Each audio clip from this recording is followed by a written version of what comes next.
Another important thing to note about copyright is that copyright exists in work. It does not exist in idea.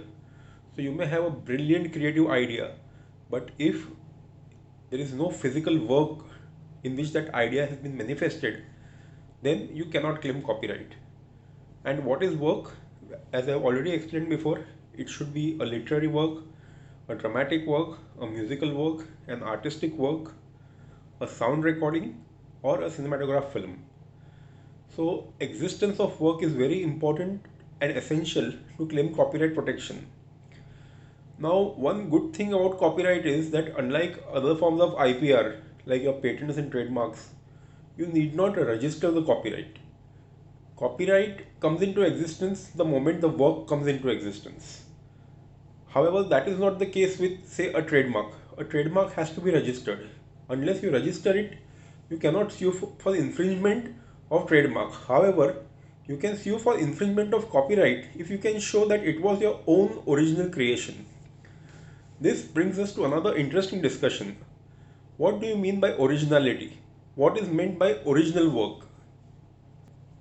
Now, an interesting thing to note is that the level of originality required in copyright is quite lower than that required in case of patents. By original in copyright law, it does not mean that the thing should be so original that it has never been in existence before. There are two doctrines as regards the concept of originality in copyright. One is called as a doctrine of sweat of brow. In this doctrine, if a person has done something to create a work, he will get copyright in the work. Okay, the creativity is not important in this doctrine. The other doctrine is the doctrine of minimal creativity. In this doctrine, which is followed by the US courts, some creative input of the author has to be there for him to be awarded copyright. In India, in the Eastern Book Company case, we have adopted a middle way between the two doctrines. These two doctrines are on the extreme, but we have adopted a middle path. Further, copyright is a form of intellectual property. It can be assigned, it can be licensed, and not many people know. But the author also has the option of relinquishing his copyright in a particular work.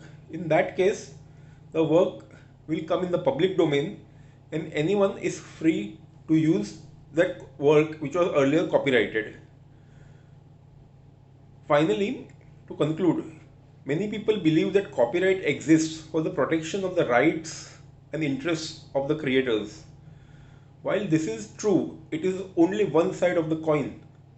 The fact is that copyright law aims to make creative work available for the benefit of the society at large. And it is for this purpose that you have provisions of compulsory licensing in the law of copyright. Thank you.